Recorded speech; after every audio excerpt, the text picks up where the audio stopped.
Hello friends, welcome back to my channel AG education bank. आज का हमारा subject है सामाजिक विज्ञान, उपविषय है भूगोल। तो चलिए अपनी पाठ्य योजना को शुरू करते हैं। इससे पहले मैंने पाठ्य योजना अपलोड की थी महासागर की जलधाराएं। तो अगर आप लोगों को वो वीडियो चाहिए तो आप मेरे चैनल की प्लेलिस्ट में जाकर देख सकते हैं।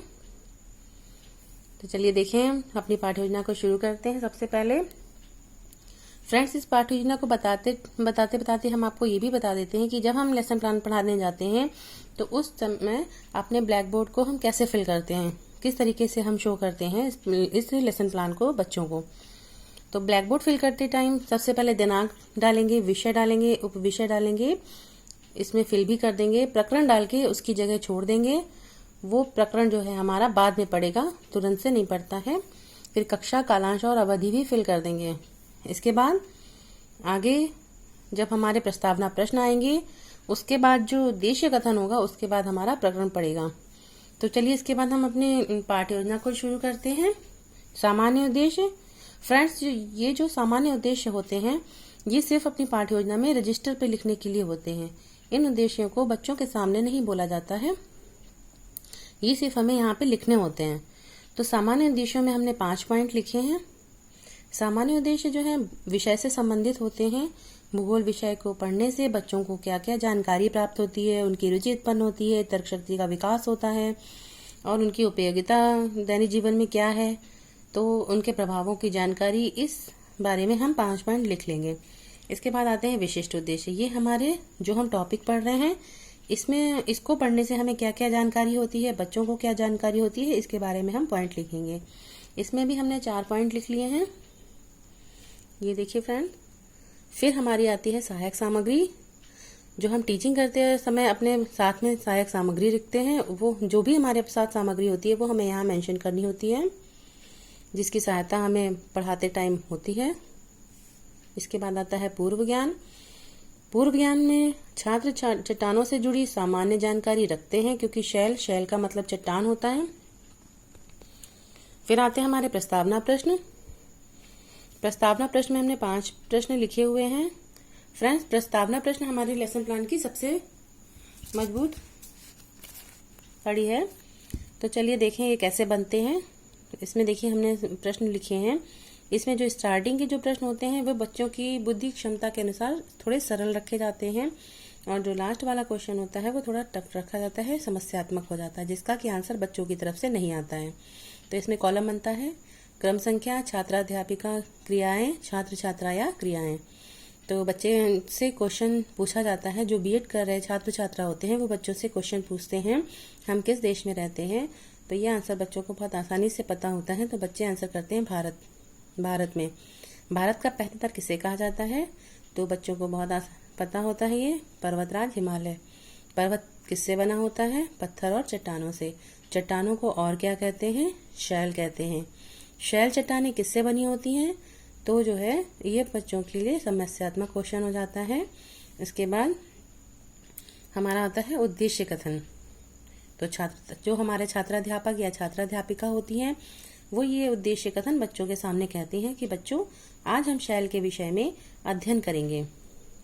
इतना बोलने के बाद ही हमारा ब्लैक बोर्ड पे टॉपिक पड़ेगा, और उस टॉपिक को इन्वर्टेड कॉमा में बंद करके नीचे अंडरलाइन कर दिया जाता है। इससे कि पता चलता है कि हमारा ब्लैक बोर्ड स्किल अच्छी है। फिर देखिए नेक्स्ट आते हैं, ऐसे कॉलम बनाने होते हैं। शिक्षण बिंदु, छात्राध्यापिका क्रियाएं, छात्र छात्रा या क्रियाएं, शिक्षण विधियां और श्यामपट्ट सारांश। शिक्षण बिंदु में सबसे पहले छात्राध्यापिका क्रियाएं होती हैं, उसमें विकासात्मक क्वेश्चन होते हैं, बच्चों को से फिर से क्वेश्चन पूछे जाते हैं। तो इसमें देखा जाता है बच्चों को क्या पता है क्या नहीं पता है। तो पहला क्वेश्चन है शैल किससे बनते हैं, तो बच्चे आंसर दे देंगे खनिजों से। शैल कितने प्रकार की होती हैं, तो बच्चों को इसके आगे उन्होंने पढ़ा नहीं है, तो इसका आंसर बच्चों को नहीं पता होता है, तो छात्र निरुत्तर हो जाते हैं। फिर छात्राध्यापिका अपने इस क्वेश्चन का स्पष्टीकरण करती हैं। इसमें स्पष्टीकरण में जो हमारे टॉपिक में जो जिस चीज से हम बनाते हैं, जैसे बुक से बनाते हैं, अगर आपने 6-7 की बुक से बनाया है तो उसी बुक से उस चैप्टर के अंदर कुछ चीजें यहाँ पे लिख देते हैं। इसमें हमने शिक्षण बिंदु में 2 शिक्षण बिंदु हैं, शैलों का निर्माण और शैलों के प्रकार, किस किस प्रकार के शैल होते हैं। तो सबसे पहले आग्नेय शैल, और जो हमने यहाँ पे लिखा है तो उसमें से थोड़ा सा भाग हम यहाँ पे ब्लैक बोर्ड स्केल में भी लिख देते हैं श्यामपट्ट सारांश में, क्योंकि बच्चों को लिख करके समझाना होता है। फिर यहाँ पे दूसरा है परतदार शैल, अवसादी शैल, रूपांतरित शैल। इसमें छात्र ध्यानपूर्वक सुनते हैं। ये व्याख्यान विधि है। इसमें यहाँ पे कुछ पॉइंट यहाँ पे भी लिखने होते हैं ब्लैक बोर्ड पे, क्योंकि बच्चों को हेडिंग लिख के समझाया जाता है। इतना कुछ समझाने के बाद छात्राध्यापिका इन्हीं में से कुछ क्वेश्चन पूछती हैं कि बच्चों ये बताइए कि शैल कितने प्रकार के होते हैं, तीनों शैलों के नाम बताइए। इस टाइप से 4-5 क्वेश्चन बच्चों से पुटअप किए जाते हैं, अलग अलग बच्चों से।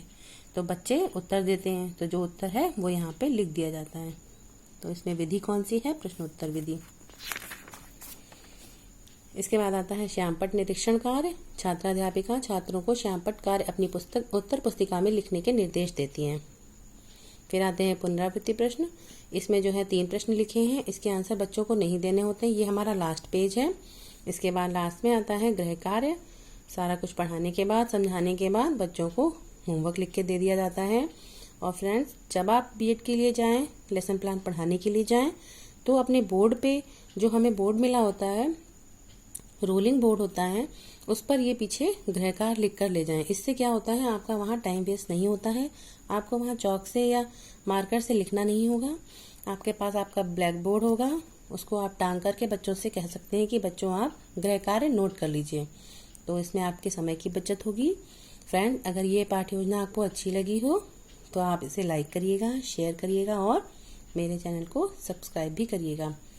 साथ ही साथ बेल आइकन भी दबा दीजिएगा। ओके फ्रेंड्स, ये रही मेरी पाठ्य योजना। फिर मिलते हैं अगली पाठ्य योजना के साथ। बाय।